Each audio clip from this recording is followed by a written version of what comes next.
জগন্নাথ বিশ্ববিদ্যালয় কেন্দ্রীয় শিক্ষার্থী সংসদ বা যোগসু নির্বাচনে শিবিরের প্যানেলে নির্বাচন করা 4 নারী প্রার্থী জয়লাভ করেছেন। এসব প্রার্থীদের সঙ্গে নিকটতম প্রতিদ্বন্দ্বী প্রার্থীদের ভোটের ব্যবধান ছিল অনেক বেশি।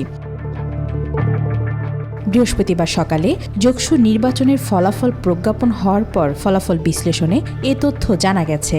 জয়ী 4 প্রার্থী হলেন বিজ্ঞান ও প্রযুক্তি সম্পাদক সুখিমণি খাতুন, ভোট পেয়েছেন 4,486টি।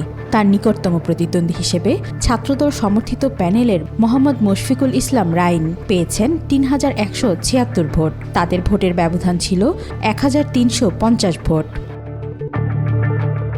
আন্তর্জাতিক সম্পাদক পদে জয়লাভ করেন নওশিন নাওয়ার জয়া, পেয়েছেন 4,501 ভোট।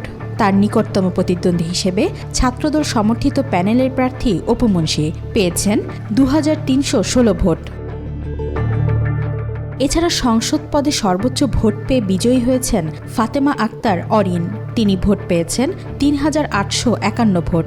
এছাড়া ইনকিলাব মঞ্চের জগন্নাথ বিশ্ববিদ্যালয়ের সদস্য সচিব শান্তা আক্তার, তিনি ভোট পেয়েছেন 3,554 ভোট।